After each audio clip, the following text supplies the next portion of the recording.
Assalamualaikum warahmatullahi wabarakatuh. Alhamdulillah wassalatu wassalamu ala Rasulillah. Asyhadu an la ilaha illallah wahdahu la syarika lah. Wa asyhadu anna Muhammadan abduhu wa rasuluh allazi la nabiyya ba'dah, amma ba'd. Hadirin ikhwatiman rahimakumullah, alhamdulillah dengan izin Allah bisa bermuajahah. Ini kesekian kalinya saya kesini. Mudah-mudahan pertemuan ini menjadi wasilah keberkahan bagi kita semua. Salawat dan salam semoga dilimpah curahkan kepada Nabi Muhammad sallallahu alaihi wasallam beserta para keluarga, sahabat dan segenap umat yang senantiasa itba' kepadanya ila akhir hayat nanti, mudah-mudahan termasuk kita di dalamnya. Sebelumnya mohon izin dan mohon maaf atas kesalahannya. Hadirin khatimat rahimakumullah, surat At-Tahrim surat ke-66 itu 12 ayat di dalam Al-Quran. Tidak ada khilaf bainal ulama terkait dengan jumlah ayat. Jadi 12 ayat. Kita bagi ini jadi 4 pembahasan. Yang pertama tafsir At-Tahrim ayat 1 sampai 5. Kemudian At-Tahrim ayat 6 sampai 8. Kemudian At-Tahrim ayat 9 dan 10. Kemudian At-Tahrim ayat 11.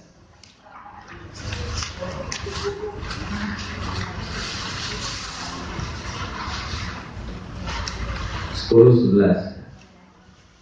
1 sampai 5. Kemudian 6 sampai 8, 9 sampai 10, dan 11 sampai 12. Baik, hadirin Fatimah rahimahumullah. Surat At-Tahrim ayat 1 sampai 5. Ada beberapa poin yang ingin saya sampaikan. Yang pertama, mengambil ibrah dari surat At-Tahrim ayat pertama. Kalimat Qur'annya, a'udzu billahi minasyaitonir rajim. Bismillahirrahmanirrahim. Ya ayyuhan nabiyyu lima tuharrimu ma ahallallahu lak tabtaghi mardata azwajik. Al-ayat. Allah Azza wa Jalla tegaskan, ya ayyuhan nabi, wahai nabi, maksudnya Nabi Muhammad sallallahu alaihi wasallam. Lima tuharrimu ma ahallallahu lak. Kenapa kamu mengharamkan sesuatu yang sudah Allah halalkan? Jadi Nabi mengharamkan apa yang sudah Allah halalkan. Jadi yang mengharamkan siapa? Yang mengharamkan siapa?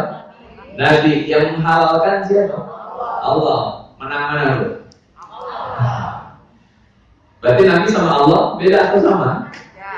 Kesimpulannya sama atau beda? Beda, karena Allah menghalalkan, Nabi mengharamkan. Kok bisa Nabi beda sama Allah? Kok bisa Nabi beda sama Allah? Jangan-jangan banyak yang beda loh, Bu. Gimana ini, Bu? Kok bisa Nabi beda sama Allah? Hadirin Fatimah rahimakumullah. Para nabi secara umum, termasuk Nabi Muhammad SAW, itu diberikan ruang ijtihad. Diberikan ruang ijtihad. Ulang ini dulu. Para nabi secara umum, termasuk Nabi Muhammad SAW, itu diberi ruang ijtihad. Ijtihad itu apa artinya, Ustaz? Ijtihad itu mengerahkan seluruh daya dan upaya untuk menentukan hukum. Jadi mengarahkan daya dan upaya, pikirannya, tenaganya, waktunya, semuanya untuk melahirkan satu produk hukum yang bersumber dari Quran dan Sunnah. Jadi tetap sumbernya dari Quran dan Sunnah. Nah, Nabi SAW mengerahkan daya dan upayanya untuk melahirkan produk hukum. Hadirin Fatimah rahimakumullah, ijtihad Nabi itu ada 2. Nah, ini teoritis sekali ya. Ada 2. Yang pertama adalah taufiqi. Apa Bu? Taufiqi.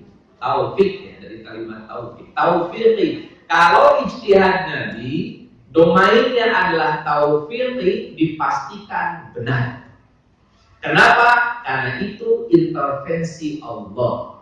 Itulah yang disebutkan oleh An-Najm, wa ma yantiqu 'anil hawa in huwa illa wahyun yuha. Itu namanya taufiqi, pasti benar, enggak mungkin salah. Pasti. Kenapa? Karena itu adalah kalimat Allah yang disampaikan melalui lisan Nabi Muhammad SAW. Makanya ijtihad taufiqi. Yang kedua disebut dengan ijtihad tauqifi. Dibolak-balik doang mau apa? Kalau tadi taufiqi, sekarang tauqifi. Tauqifi. Kalau ijtihad tauqifi itu latihan. Jadi Allah ngasih ruang latihan untuk Nabi Muhammad berijtihad. Cuma kalau tauqifi kadang-kadang benar, kadang-kadang benar, kadang-kadang salah. Tapi salahnya Nabi Muhammad kira-kira dibiarkan salah atau langsung ditegur? Kalau Nabi salah, dibiarkan salah atau langsung ditegur? Kenapa harus langsung ditegur?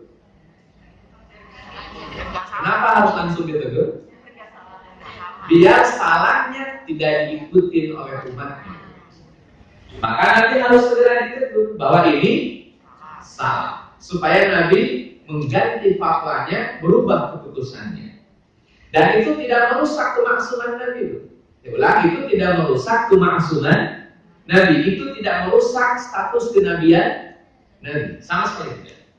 Nah, hadirin Fatimah rahimakumullah, contoh At-Tahrim ayat 1 adalah contoh tauqifi, bukan taufiqi. Contoh ijtihad yang bisa jadi benar, bisa jadi salah. Kronologisnya gini, Nabi itu istrinya kan ada 11, meninggal 2 duluan. Namanya Khadijah binti Khuwailid dan Zainab binti Khuzaimah. 2 orang ini meninggal duluan. Berarti tinggal berapa lagi?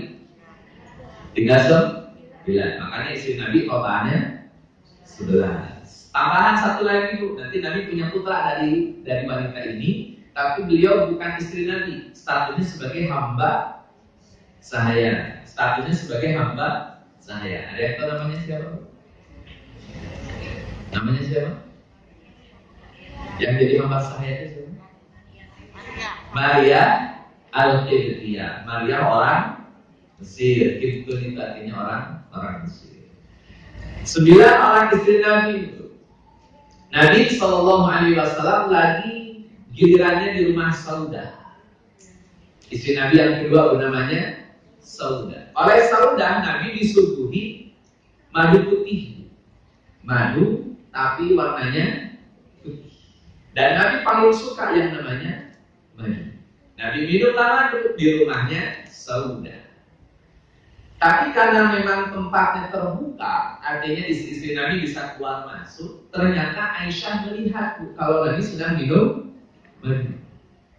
Ketika Nabi sedang minum madu, timbul rasa cemburu seorang Aisyah. Dan ini lumrah bagi orang yang punya istri lebih dari 1, biasanya suka ada kompetisi sehat di antara para istri Nabi, para istrinya. Biasanya. Saya nggak tahu persisnya, saya juga masih 1. Biasanya begitu. Ada kompetisi untuk cari perhatian. Nah, istri Nabi kurang lebih begitu. Aisyah bukan cemburu benci sama Saudah, bukan. Gak ada kebencian dalam hati istri Nabi, gak ada dengki dalam hati istri Nabi. Tapi kecemburuan itu jelas ada. Di mana masing-masing istri selalu ingin punya tempat yang spesial di hati Nabi. Ya itu biasa ya. Pokoknya pengen only one. Pengen number. Nah, biasa ya, itu umum ya. Sama kan kayak ibu di sini. Sama.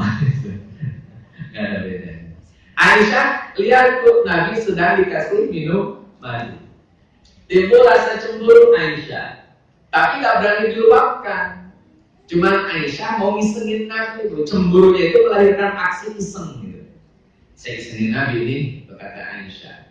Aisyah dari koalisi dulu tuh, biar kuat ini kekuatan hukumnya. Ngajaklah koalisi Hafsah dalam satu riwayat, Zainab binti Jahsy dalam riwayat yang lain. Pokoknya Aisyah tidak sendirian, ada 1 orang lagi. Singkat cerita tuh, setelah ketemu lah koalisi, saya ambil riwayatnya Hafsah, Aisyah dengan Hafsah koalisi. Kemudian dibuatlah kesepakatan, pokoknya kalau nanti ketemu dengan Nabi, kita harus bilang kalau Nabi itu bau. Padahal tuh Nabi paling tidak suka disebut bau, karena Nabi selalu menjaga penampilan. Nabi itu wangi kemana-mana. Tidak pernah Nabi itu dalam keadaan bau. Keringat Nabi itu aromanya wangi. Ya, walaupun saya belum pernah nyium ya. Keringat Nabi itu aromanya wangi, bukan bau. Bukan bau keringat pada umumnya, tapi wangi. Tahu dari mana, Ustaz? Ada hadis sahih itu. Riwayat Ummu Sulaim. Ummu Sulaim ini ibunya Anas bin Malik. Ummu Sulaim itu mengumpulkan keringat Nabi.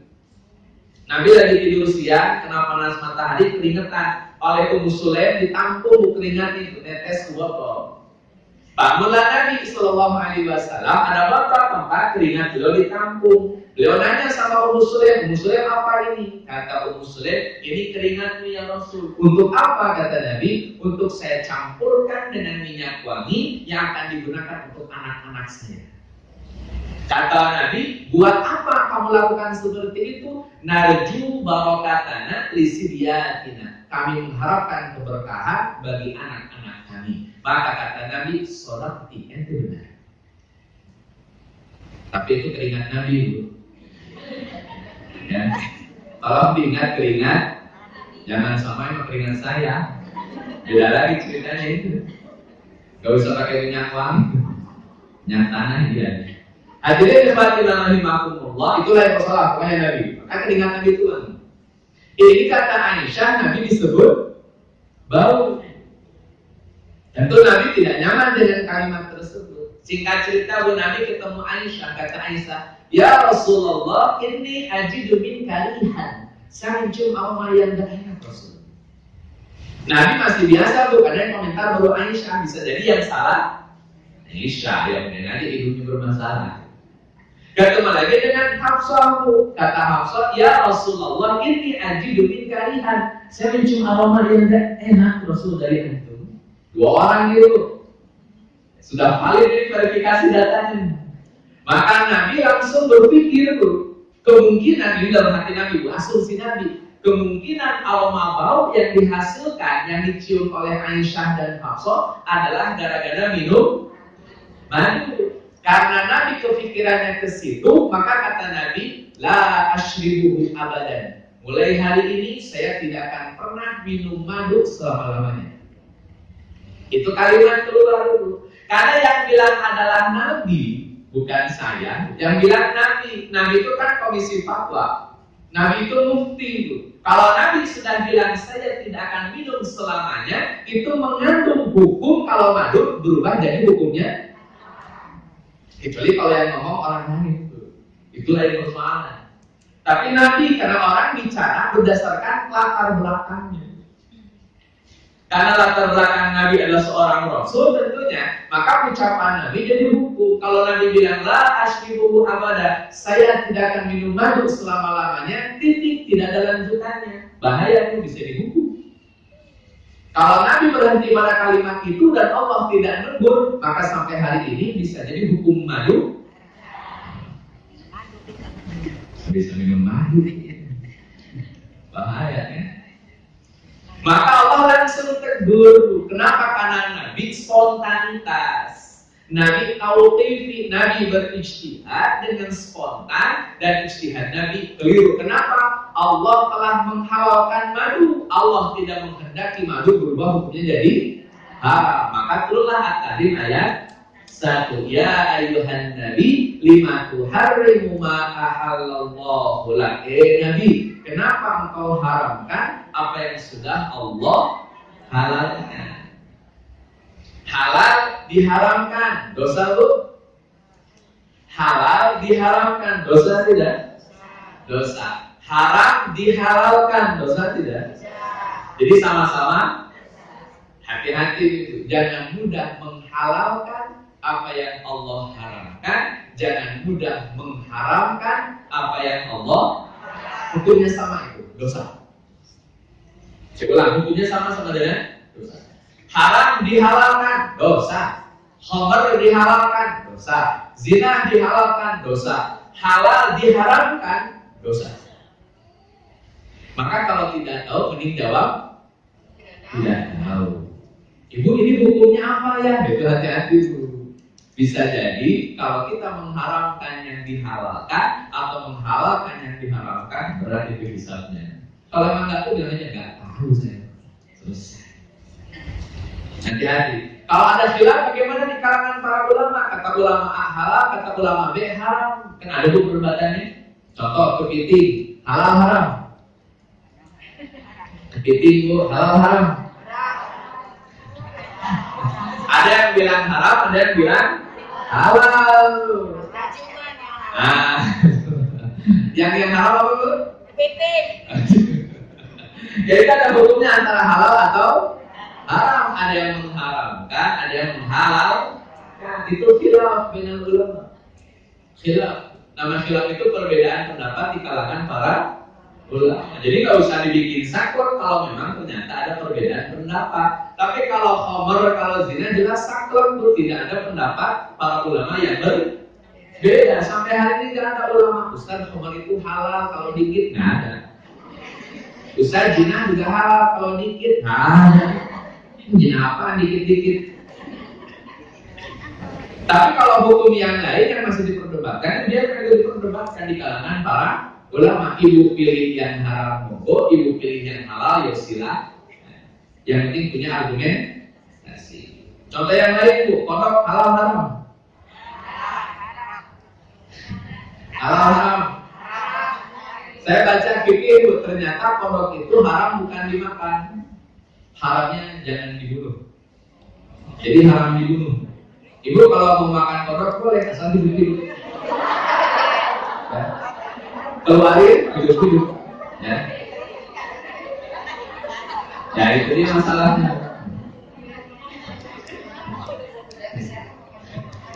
Mana ada makan kodok hidup-hidup Bu?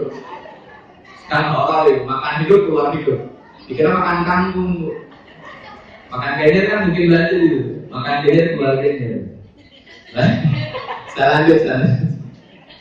Hadirin hadirat rahimakumullah, itu ijtihad Nabi. Kalau taufiq dipastikan benar, kalau tauqif ada kemungkinan keliru. Dan ijtihad Nabi yang lain juga banyak tuh. Tidak hanya surat At-Tahrim saja. Misal surat Al-Anfal ayat 67. Itu ijtihad Nabi yang keliru.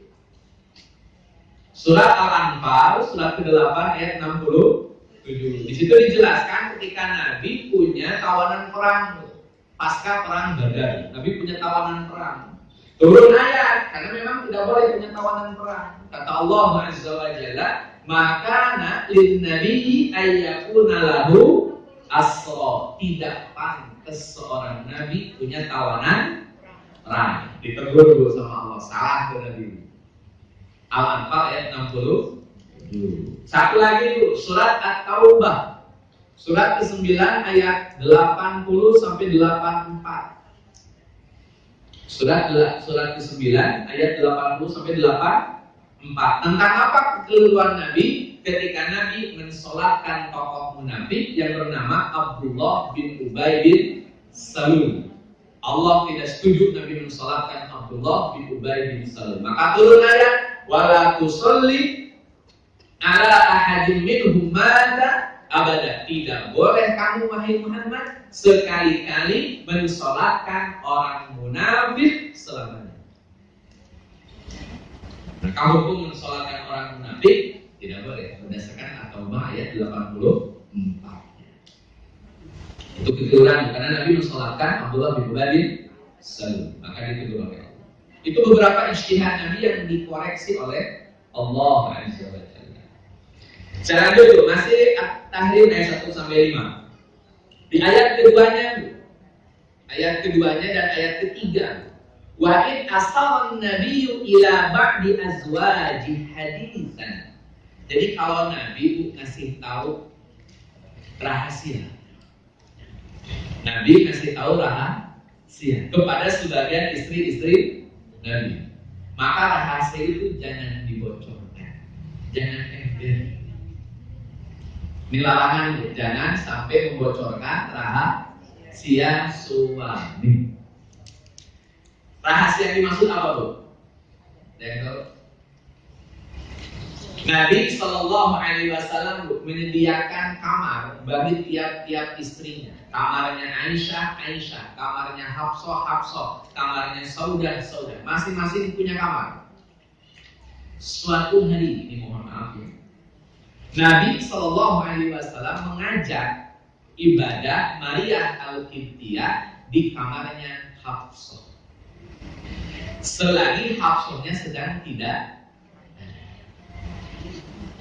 Hafsah pulang ketahuan. Nabi kaget tuh karena ketahuan. Nabi ngajak Hafsah ngobrol, kata Nabi, tolong jangan ceritakan peristiwa ini kepada yang lainnya. Hafsah mengiyakan saat itu. Tapi kemudian cerita ke Aisyah, cerita ke yang lain, heboh gak tuh? Wah, Nabi ini. Nah, hadirin Fatimah rahimahumullah, Nabi sudah tegaskan jangan cerita, malah cerita. Itu kalimat wa'id asalan nabiyyu ila ba'di azwajihi haditsan. Jadi nggak perlu diceritakan, sebisa mungkin itu.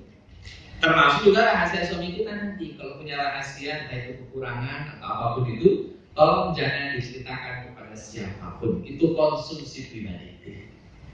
Jangan cerita-cerita. Ustaz, suami saya begini. Kalau empat mata dengan Ustaz dan dalam rangka nyari solusi, silahkan. Dalam konteks konsultasi, monggo. Tapi harus betul-betul dijaga kerahasiaan. Ini konsultasinya sama tiap orang, Bu.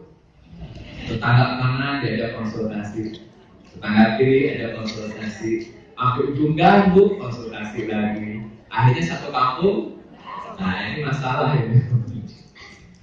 Tolong ini harus sekali lagi menjadi perhatian, Bu. Sebisa mungkin rahasia pasangan, ya, tidak hanya pasangan suami, para suami juga. Ini ada suami juga.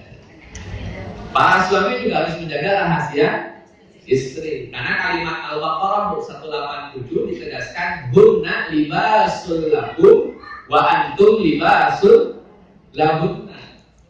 Hunna libasul lakum, pasangan dalam kurung istri adalah pakaian bagi suami.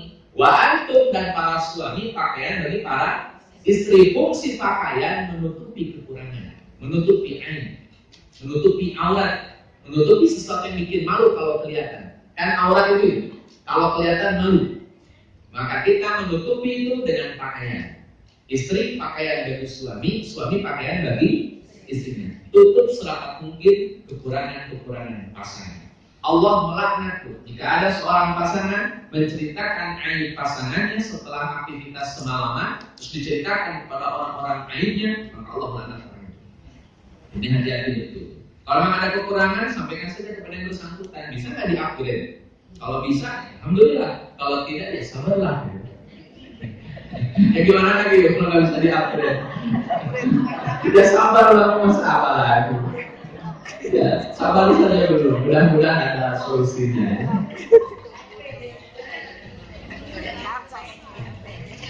Nabi pernah dapat curhatan dari Hindun. Hindun istrinya Abu Sufyan. Kata Hindun, Rasul, suami saya mau pelit banget.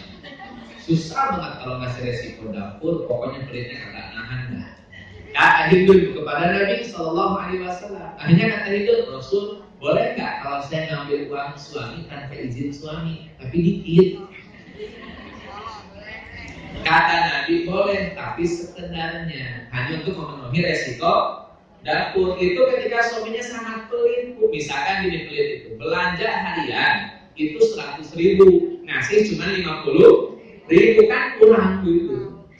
Sedangkan uangnya memang masih ada, ya kalau nggak ada uang lebih persoalan. Uang suami nggak ada, tadi ya udah nggak usah diapa-apain gitu. Tapi kalau masih ada, cuma karena alasan pelit, bukan karena alasan yang lain, itu diizinkan oleh Nabi. Tapi mohon dipahami, alasannya sangat pelit. Saya yakin suami ibu nggak sepelit itu lah. Bang, saya yakin karena sepelit itu tinggal bilang, bang, semuanya serba naik, minyak naik, bensin naik, belanjanya sisa bang sekarang, apa suaminya pasti ngerti lah bu. tambahin resiko dapur. Hadirin jemaah rahimakumullah, itu tentang rahasia. Yang ketiga, ini peristiwa ketiga, masih berhubungan dengan resiko dapur. Istri-istri Nabi menuntut tambahan resiko dapur. Ibu bisa bayangkan istri Nabi demo pengen tambahan resiko dapur. Keren ini. Ternyata tidak hanya menimpa wanita biasa saja. Istri-istri Nabi pun sama minta resiko dapur. Terutama setelah Islam menang di mana-mana. Ghanimah sudah mulai mengalir ke kota Madinah. Setelah Ghanimah mengalir ke kota Madinah, kan biasalah ibu-ibu ketika melihat suami sudah bawa gaji lebih besar, kan kepikirannya kan macam-macam bu ya. Kayaknya bagus nih kalau nambah resiko dapur. Jangan waktu mulu nih, kali-kali restoran. Ajar bu. Dan istri Nabi pun menuntut hal yang sama. Saya tanya bu, dalam konteks istri Nabi wajar tidak minta tambahan resiko dapur?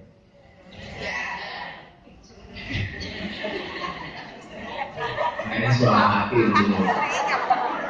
Ini pelan-pelan untuk mundur dan bahaya.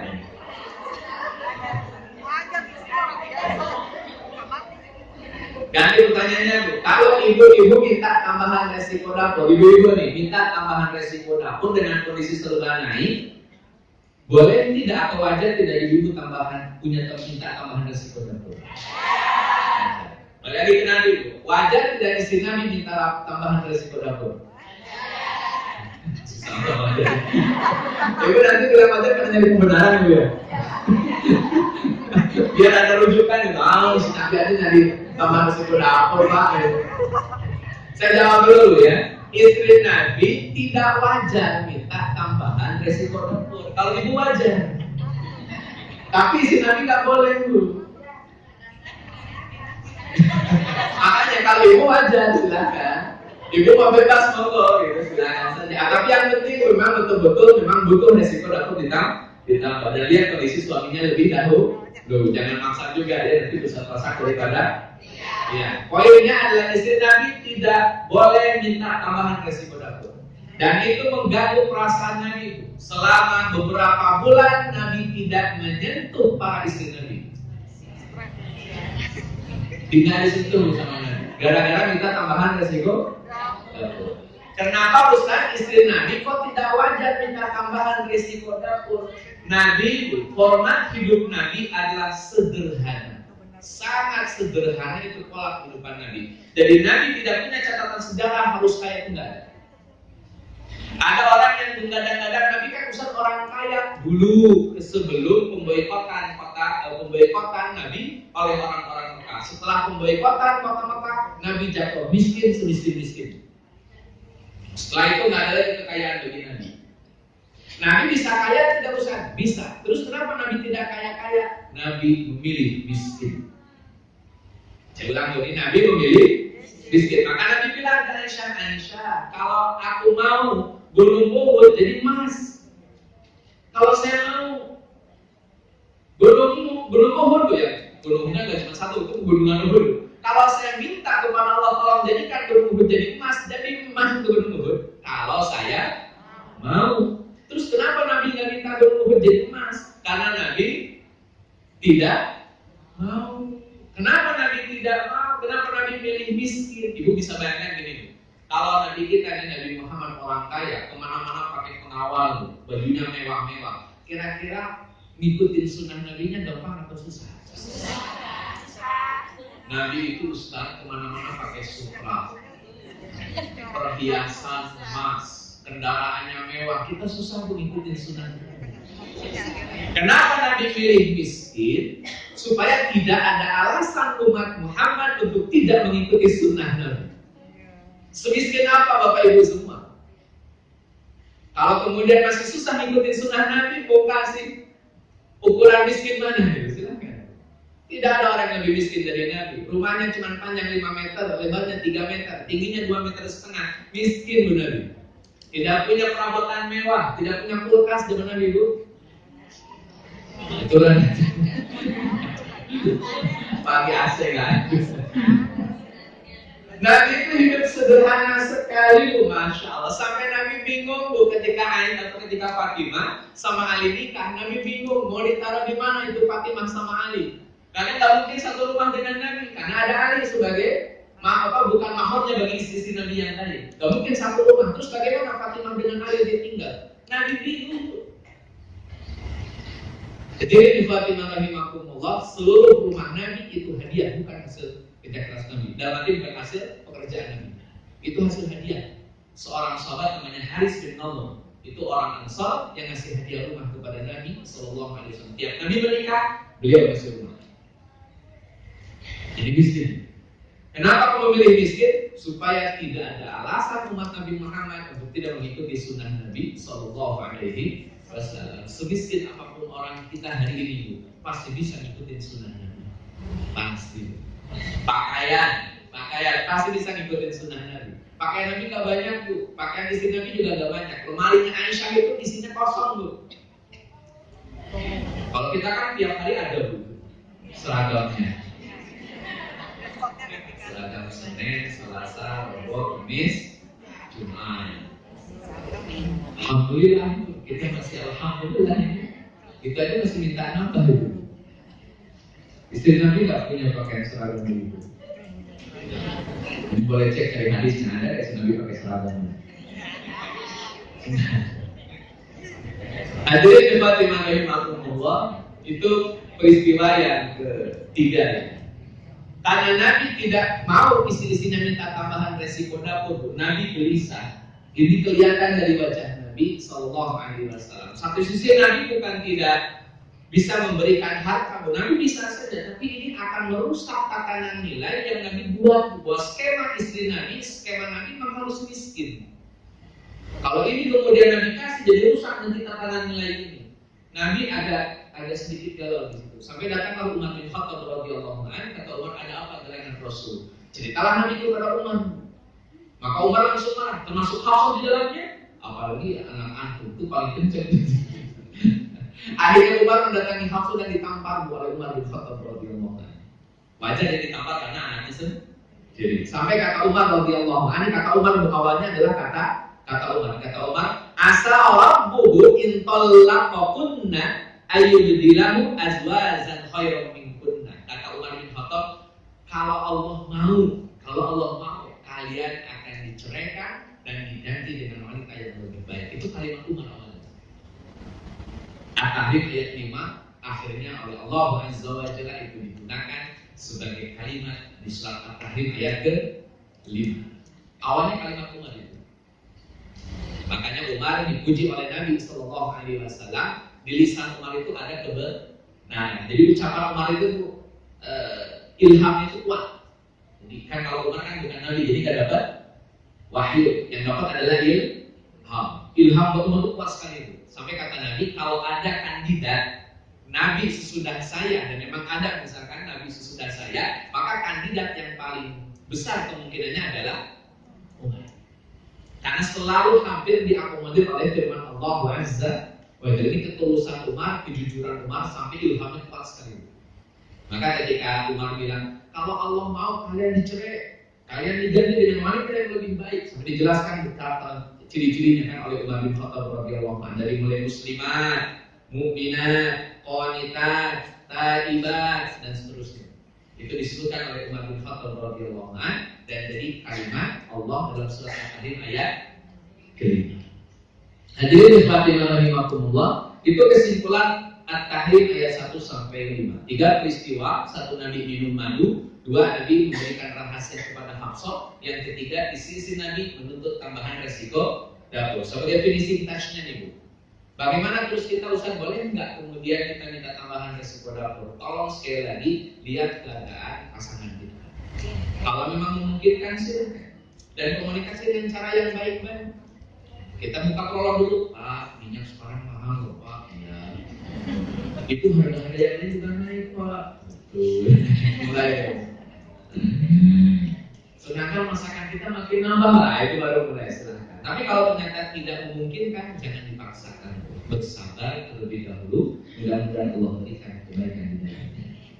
Hadirin Fatimah rahimahumullah, tafsir ayat 6 dan 8. Ini sering dibaca oleh para asatid 6-8, terutama ayat 6. Ya ayyuhalladzina amanu qu anfusakum wa ahlikum nar.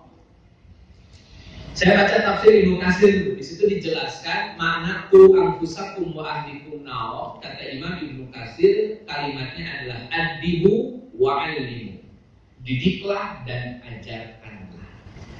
Ada kalimat adab dan kalimat ngajar. Adibu dan alimu itu beda. Saya kasih breakdown itu agak sedikit lama. Hadirin khadimin rahimakumullah, proses pendidikan itu ada 3 tahapan. Secara umum nih, proses pendidikan itu 3 tahapan. Pertama adalah ta'lim. Yang kedua tarbiyah, yang ketiga takdir. Pakai hamzah ya, adaba yu'ad, bukan dari adab. Kalau adab kan siksa. Artinya takdir, mendidik atau memberikan adab. Bedanya apa Ustaz antara ta'lim, tarbiyah dan takdir? Ini bedanya. Ta'lim itu membangun knowledge, membangun intelektual, membangun kecerdasan, mengisi informasi. Contohnya, saya tanya lagi ibu, kira-kira anak ibu semua nih hafal nggak rukun Islam? Anak SD nih hafal nggak rukun Islam? Syahadat, sholat, puasa, zakat, haji, hafal ya? Itu proses taklim namanya. Guru mengajarkan muridnya. Nah, apakah rukun Islam ada 5? 1, 2, 3, 4, 5. Itu proses taklim. Anak hafal, anak saving data, mengingat. Anak menghafal, itu taklim namanya. Pertanyaan saya, anak hafal sholat adalah rukun Islam, otomatis bakal rajin sholat? Tidak. Anak hafal itu sholat itu rukun Islam, hukumnya wajib, bakal otomatis rajin sholat tidak Pak? Anak SD gak usah disuruh.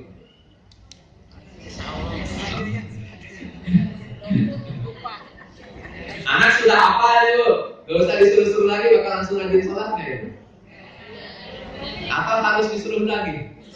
Nah, jadi anak hafal belum tentu langsung lahir amal dulu. Ulang ya, anak hafal belum tentu langsung punya amal. Anak hafal sholat itu wajib, tapi belum tentu anak akan rajin sholat 5 waktu. Kenapa? Harus ada proses tarbiyah. Tarbiyah itu adalah bimbingan. Saya kasih contoh tuh. Bagaimana cara bedakan bimbingan dengan sekedar ngajar. Anak lagi duduk, azan berkumandang, kata bapaknya, nak sholat. Kamu ke masjid sholat, kata bapaknya atau ibunya. Yang kedua, cara yang kedua. Tadi cara pertama tuh, bapaknya nyuruh, nak kamu ke masjid sholat. Yang kedua tuh, kata bapaknya, nak ayo sholat. Pakai baju nih, pakai sarung. Ayo sholat, bapak tunggu di pintu, bapak tunggu di teras. Ayo sholat. Beda enggak Bu? Beda. Yang pertama perintah, yang kedua nah itu namanya tarbiyah bukan. Ibu nenteng, ibu tuntun, ibu bawa, itu namanya tarbiyah. Bimbingan, dikawal supaya anak ini rajin sholat. Kenapa kok nggak disuruh doang? Karena kalau sekedar disuruh, anak nanti punya omongan lagi Bu. Ya biasalah anak-anak kan balik. Bapak diem aja lah.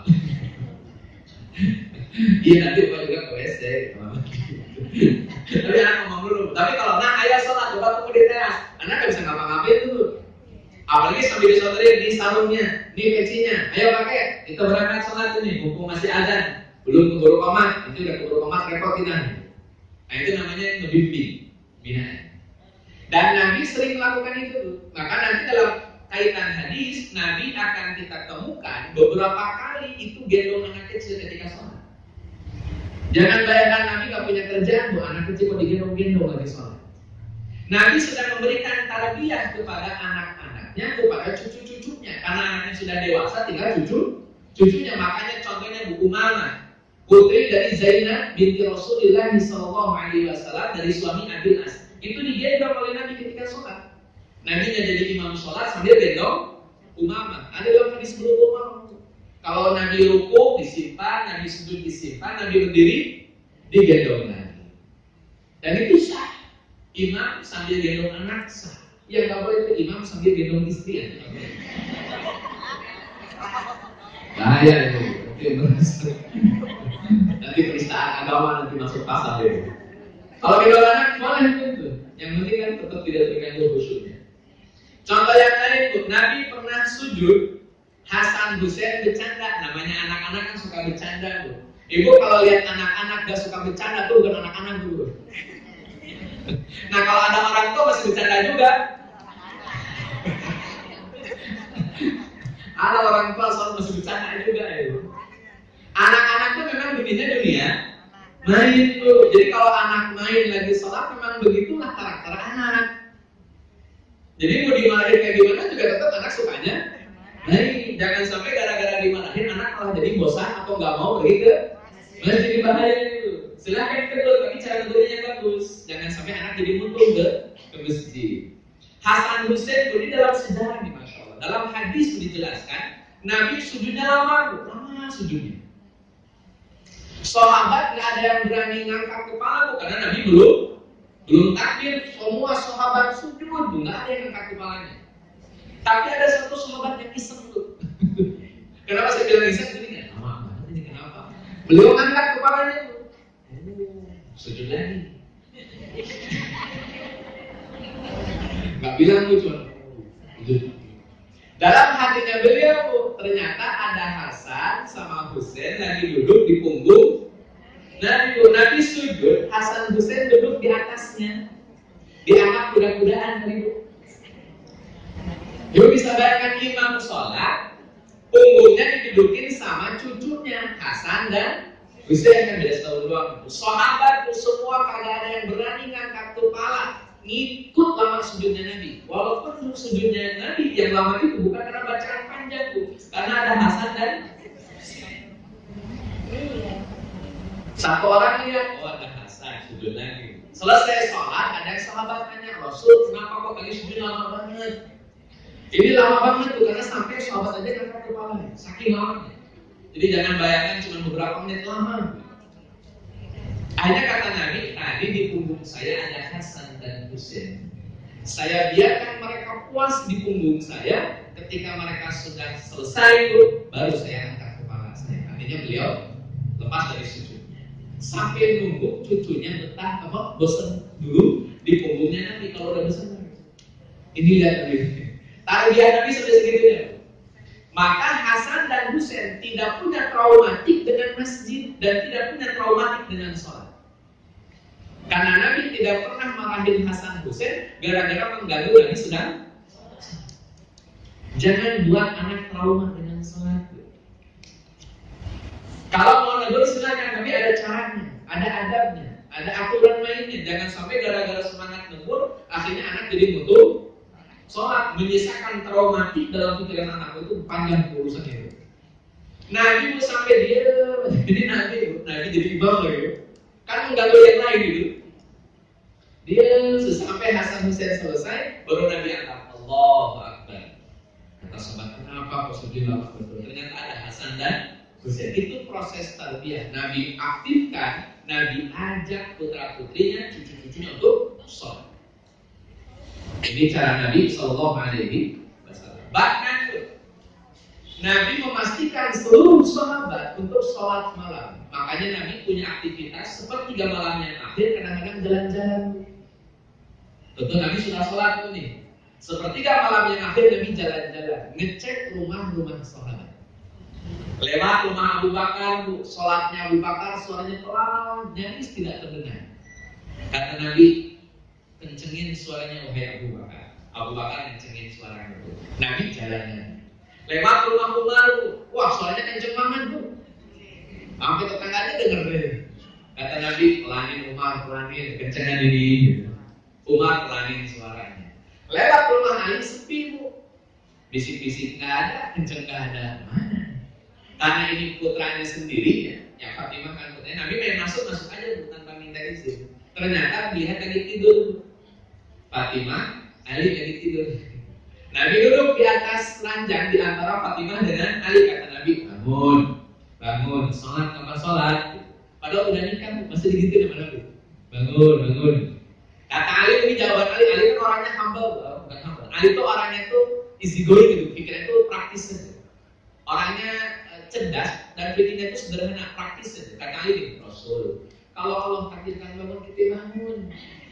Terus sholat. Kalau ditakdirkan bangun, kita tidur aja lah. Itu Ali tuh, tapi ini jangan ditiru ya. Khusus Ali ini. Coba lagi ceritanya. Nabi pun dengan Ali begitu, kata Nabi, orang ya kalau ngomong banyak banget alasannya gitu. Akhirnya Nabi pergi, tapi Ali langsung bangun, Ali langsung sholat. Dia jangan dianggap Ali langsung tidur lagi. Gitu. Ali tetap bangun, cuma ada kalimat itu dari Ali bin Abi Thalib radhiyallahu anhu. Ini tuh menggambarkan Nabi mengawal yang namanya proses pendidikan sholat. Ditanya, dibimbing. Yang ketiga yang terakhir namanya takdim. Kalau takdim itu hasil value. Hasil ibu taklim mengajarkan anak, hasil ibu tarbiyah membimbing anak, maka buahnya adalah punya adab. Anak ibu punya adab. Sambil dikasih tahu ada informasi tentang adab. Nah kalau sholat begini, kalau belajar begini, mau dikasih informasinya. Tapi ibu tarbiyah, ibu bimbing, ibu taklim, ibu bimbing, ibu taklim, anak akan punya adab. Penjelasan adab ini dari Naqib Al-Aqas, seorang ulama dari Bogor tapi tinggalnya di Malaysia. Itu gurunya Pak Adian Husaini, gurunya Ustaz Hamid Zakasi gitu. Namanya Naqib Al-Aqas. Kata beliau, adab itu adalah kesesuaian antara ucapan, perbuatan dengan lingkungan sekitar. Itu namanya adab. Saya ulangi, kesesuaian antara ucap, sikap dengan lingkungan sekitar. Contohnya, masjid. Ibu masuk masjid, ada adab masjid. Ada adab masjid. Ada. Kita datang ke rumah orang, ada adab bertamu. Kita masuk mana lagi? Tempat wisata, ada adabnya di tempat wisata. Dimanapun kita stay, kita tinggal itu ada adabnya. Kalau ucapan kita sesuai dan perbuatan kita sesuai dengan lingkungan sekitar, itu berarti punya adab. Contoh, kita datang ke tempat orang meninggal dunia, boleh ketawa ketiwi? Mati. Sian deh. Kan nggak boleh ngomong gitu. Ya, si ibu ditinggal. Nggak boleh. Tidak punya adab nantinya. Kalau datang ke tempat orang yang kena musibah, ya tunjukkan ekspresi sedihnya, jangan ekspresi senangnya.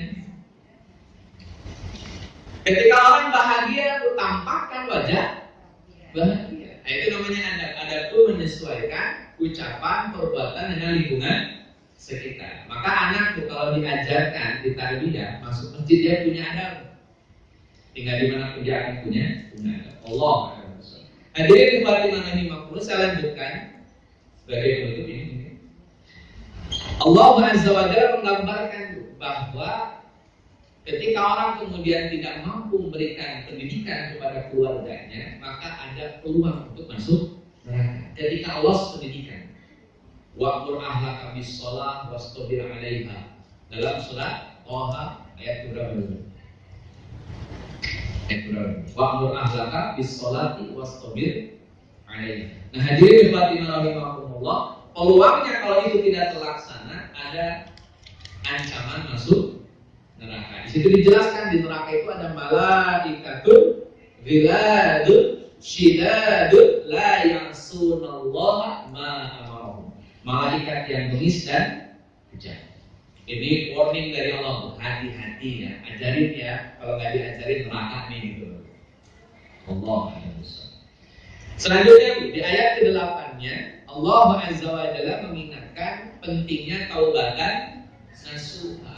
Kenapa Ustaz? Pendidikan, neraka, taubat. Sederhananya gini Bu, Allah nyuruh kita mendidik. Tidak semua orang sukses dalam pendidikannya dan terancam orang tersebut masuk neraka, maka kalau ingin terhindar itu semua, boleh tobat. Karena bisa jadi pendidikan kita nggak 100% bagus. Sangat mungkin gitu ya. Pendidikan yang kita berikan tidak 100% bagus. Maka mau tidak mau ada celah-celah kosong di situ. Maka Allah Azza wa Jalla tegaskan, tubu ilallahi taubatan nasuha. Taubat ya. Kalau memang terjadi kondisi yang tidak diharapkan dengan anak kita, keturunan kita, termasuk kitanya juga, taubatnya. Taubatan nasuha. Taubat yang sebenar-benarnya. Ada penjelasan dari Nabi SAW.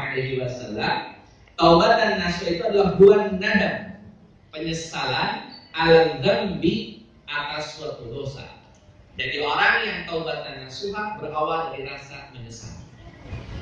Itu cara orang untuk taubatan nasuha. Menyesal dulu, habis menyesal dia beristighfar kepada Allah Azza wa Jalla. Habis istighfar dia komitmen untuk tidak mengulangi dosanya lagi. Setelah dia komitmen tidak mengulangi dosanya lagi, dia akan mengisi hari-harinya dengan amal soleh. Jadi menyesal, istighfar, berjanji tidak mengulangi, dan mengisinya dengan amal-amalan yang soleh. Itu taubatan nasuha.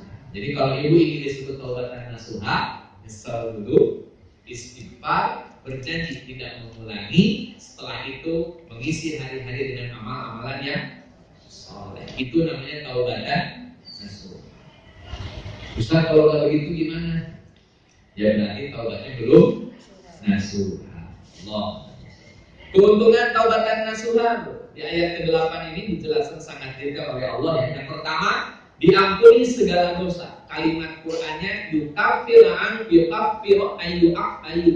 ankum sayi'atikum. Diampuni segala dosa. Kemudian masuk surga, wa yudkhilakum jannah. Itu keuntungan taubatan nasuha. Diampuni oleh Allah, masuk surga. Yang ketiga, tidak akan dikecewakan oleh Allah. Ibu, kalau bapak meninggal dan punya modal taubatan nasuha, demi Allah tidak akan kecewa. Asal punya taubatan nasuha. Maka kita diajarkan oleh Syekh bin Baz rahimahullah ta'ala, kalau sujud sebisa mungkin ingat 3 doa ya. Salah satunya taubatan qoblal maut. Tekan doa yang diajarkan 3 doa kan? Husnul Khatimah, tetapnya hati, dan taubat sebelum Allah. Hadirin Fatimah rahimahumullah. Kemudian Allah berikan cahaya yang memancar di depan dan di sebelah kanan. Bagi orang yang taubatan nasuha, diampuni dosanya, dimasukkan dalam surga, tidak akan kecewa, dan ada cahaya di depan dan di kanan. Sampai orang-orang yang taubatan nasuha ini punya doa, Rabbana atmim lana nurana waghfir lana innaka ala kulli syai'in qadir. Hadirin Fatimah rahimahumullah, selebihnya saya ringkas ini. Tafsir ayat 9 sampai 10 itu berbicara tentang perintah Allah memerangi orang kafir. Saya tidak detailkan. Yang kedua, perumpamaan orang kafir.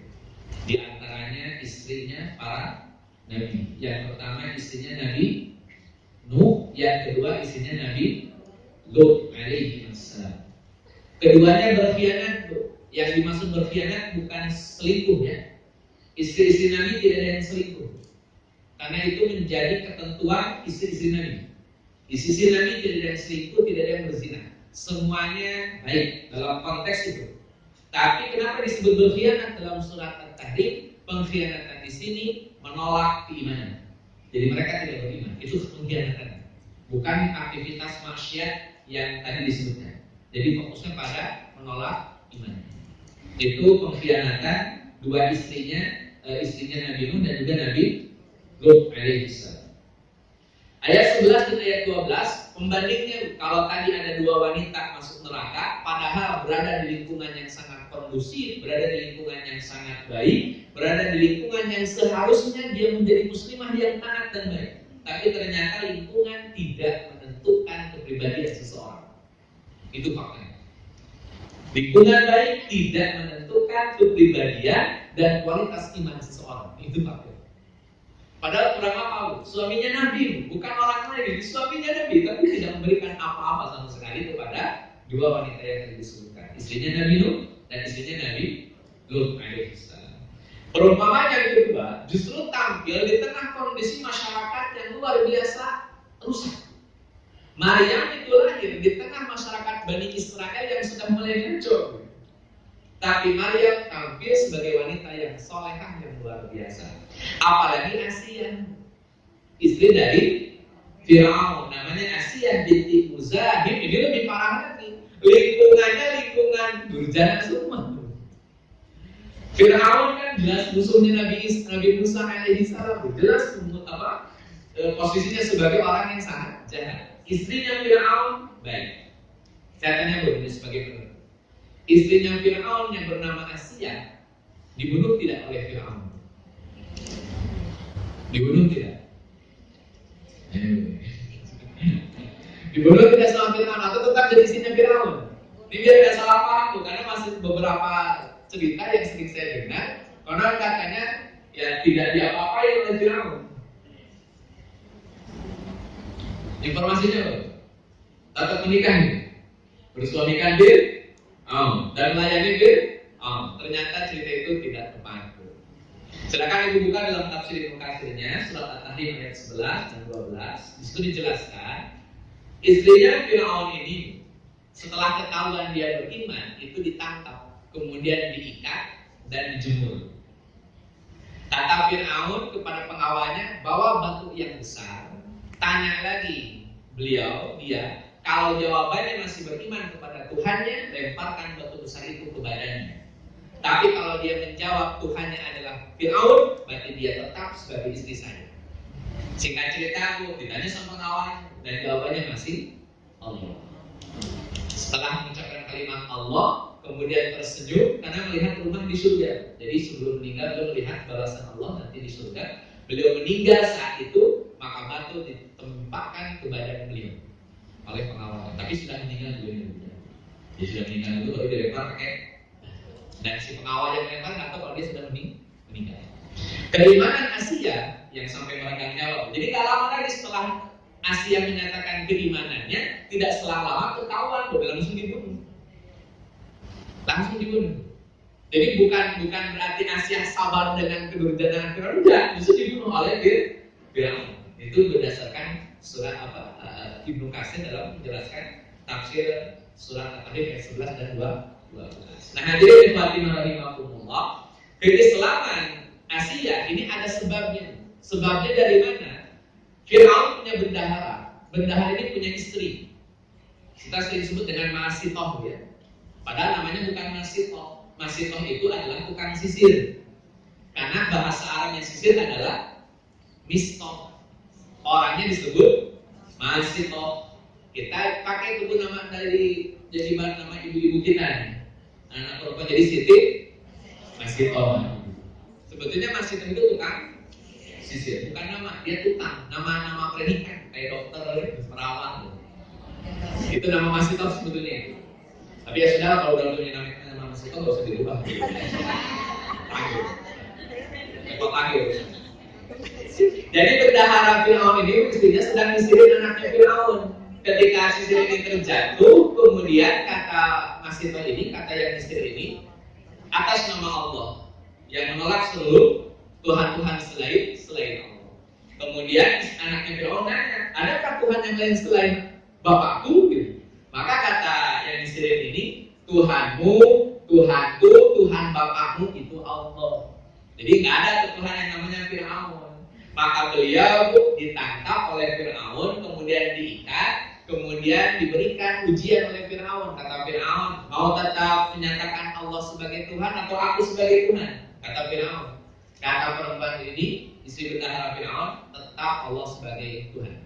Bukan Fir'aun, tapi Allah sebagai Tuhan. Diambil anak pertama, Bu. Kalau gitu saya sembelih anak pertama kamu di hadapan ibu-ibu.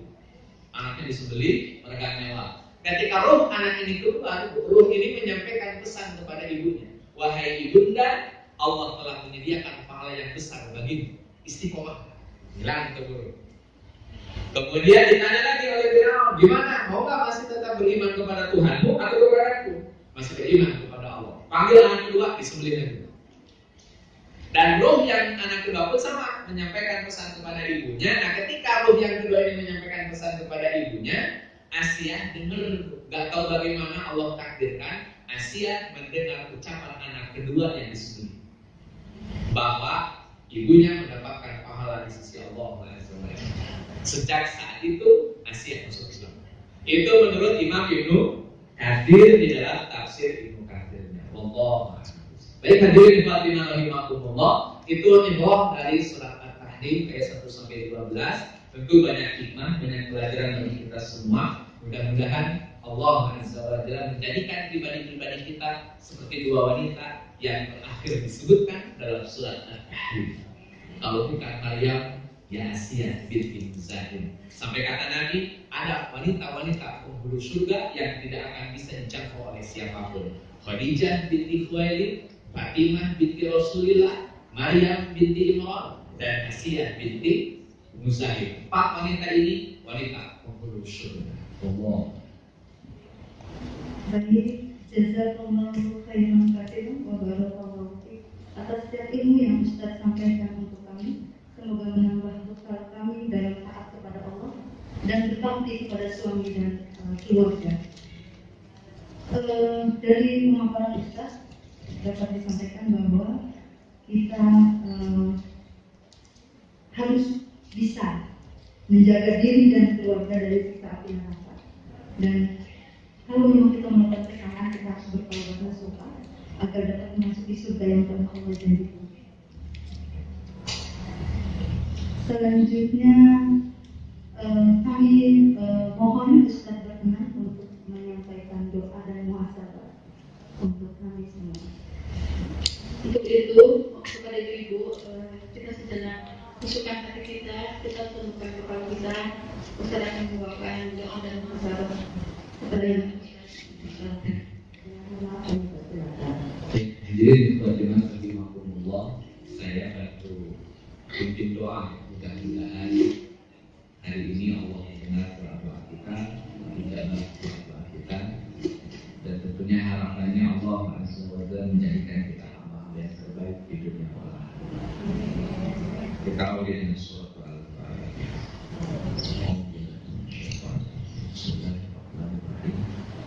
Alhamdulillahirabbil alamin arrahmanir rahim maliki yaumiddin iyyaka na'budu wa iyyaka nasta'in ihdinas siratal mustaqim siratal ladzina an'amta 'alaihim ghairil maghdubi 'alaihim waladdallin.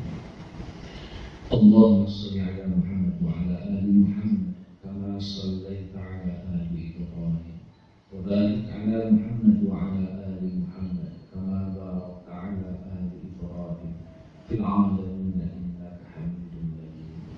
Allahumma ighfir lil mu'minina wal mu'minat, muslimina wal muslimat, al-ahya'i minhum wal amwat, innaka sami'un qarib mujibud da'wat.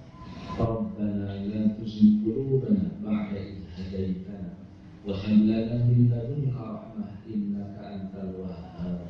Rabbana hab lana min azwajina wa dhurriyyatina qurrata a'yun waj'alna lil muttaqina imama. Ya Rahman ya Rahim, sore hari ini kami bersungguh di hadapan-Mu ya Allah, memohon keridhaan-Mu ya Allah, memohon kasih sayang-Mu ya Rahman, memohon anugerah dari-Mu ya Allah. Jadikan kami hamba-hamba-Mu yang senantiasa taat dengan aturan dan tuntunan. Jadikan kami hamba-Mu yang senantiasa mendengar kalam-kalam-Mu dan sunnah-sunnah Nabi. Jadikanlah kami ya Rabb sebagai hamba-hamba-Mu yang senantiasa istiqomah meniti jalan kebenaran dengan berbagai macam profesi yang kami punya. Profesi sebagai seorang istri yang komitmen dengan kebenaran. Profesi sebagai seorang anak yang komitmen dengan kebenaran. Profesi sebagai seorang nenek yang komitmen dengan kebenaran. Profesi sebagai seorang cucu yang juga komitmen dengan kebenaran. Ya Allah, jadikanlah gerak langkah kami, ucap sikap kami senantiasa berada dalam kebenaran, apapun dimanapun kami berada. Ya Rahman ya Rahim, anugerahkanlah kepada keluarga kami keluarga yang sakinah, mawaddah, warahmah, Jadikan keluarga kami keluarga yang penuh dengan cinta, penuh dengan kasih sayang, penuh dengan kebahagiaan. Yang ada sekalipun duka dan lara, tetap bahagia karena ada dalam keberkahan darimu. Ya Rahman, Ya Rahim. Jadikan keluarga kami keluarga yang bisa menjadi contoh bagi orang lain, contoh dalam ketaatan, contoh dalam keharmonisan, contoh di dalam kebaikan, contoh dalam semangat mengamalkan kebenaran. Ya Rahman, Ya Rahim. Jadikan keluarga kami keluarga yang betul-betul mendapatkan keberkahan darimu, bukan istidraj darimu, bukan lindung darimu. Ya Rahman, Ya Rahim. Anugerahkan kepada keluarga kami kebahagiaan di dunia wal akhirah, keberkahan di dunia wal akhirah, dan anugerahkan kepada keluarga kami ya keselamatan di dunia wal akhirah. Ya Rahman, Ya Rahim.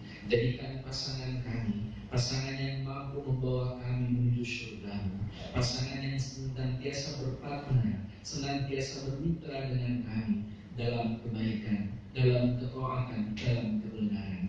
Andai kami jauh dari kebenaran, jadikan pasangan kami sebagai pengingatnya ya Allah. Ketika pasangan kami jauh dari kebenaran, buatlah dia menerima masukan kami, buatlah dia menerima nasihat kami. Ya Rahman, Ya Rahim. Jadikanlah kami pasangan yang harmonis, pasangan yang diberkahi, pasangan yang abadi, tidak hanya di dunia, tapi sampai akhirat nanti.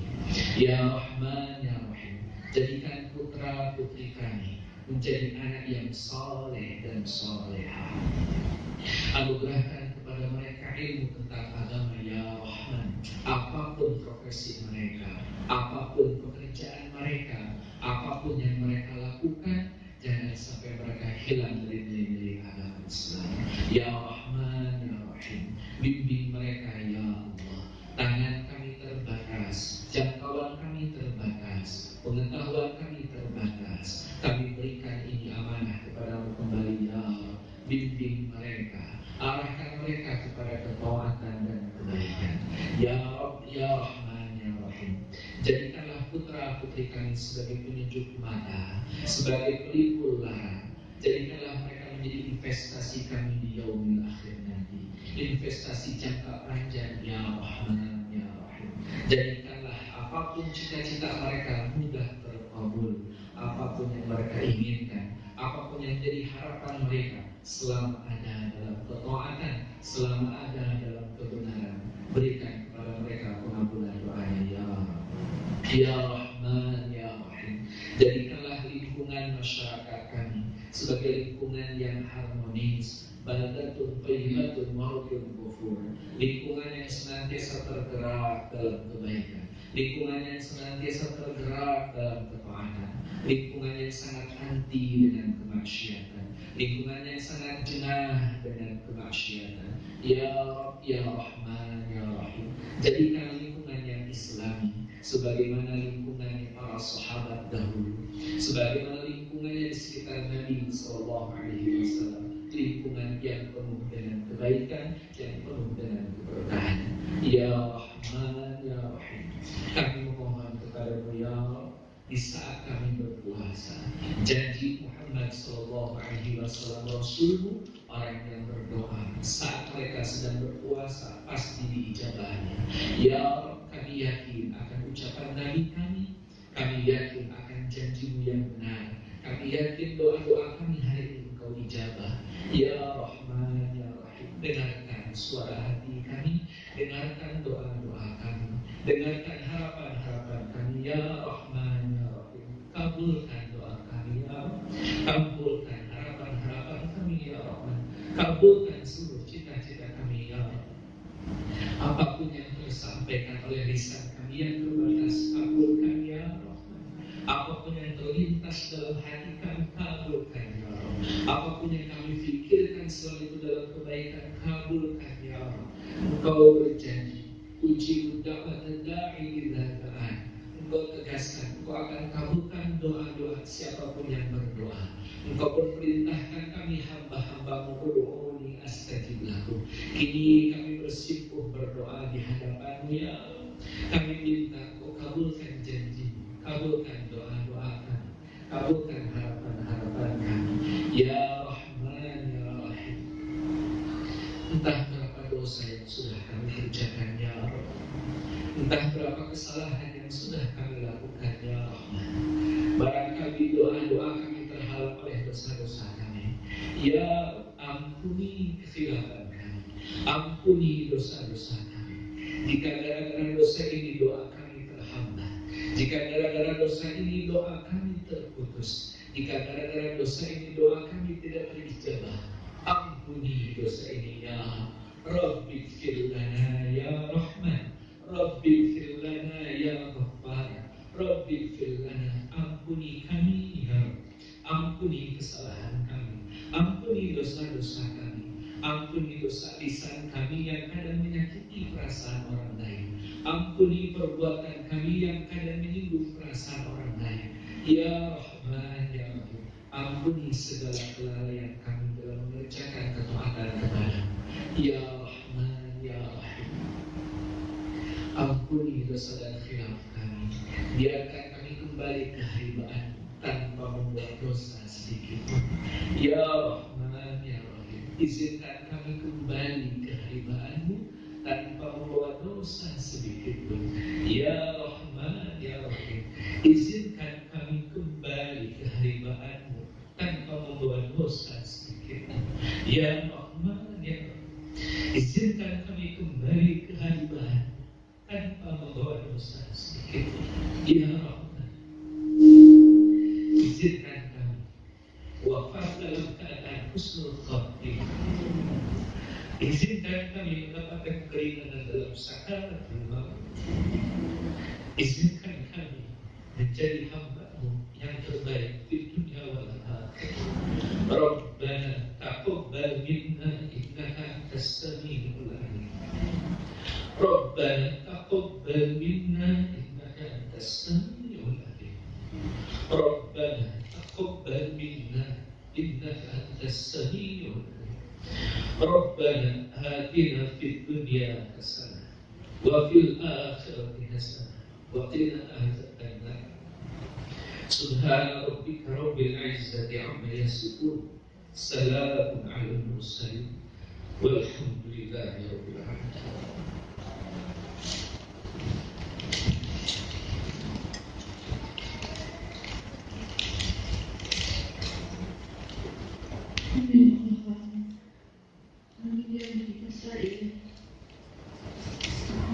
Jazakallah khairan jazak Ustaz yang menyampaikan ilmunya kepada kami, membimbing kami dalam bermuhasabah. Semoga Allah kabul doa-doa kita semua di sore hari ini. Kepada Ustaz, kami persilakan untuk menyampaikan tempat yang bergabung dengan Bapak-Bapak kita sama Ustaz. Ya. Ibu, masih ada waktu, dan masih ada 2 menit gitu ya. Kita akan kasih lagi.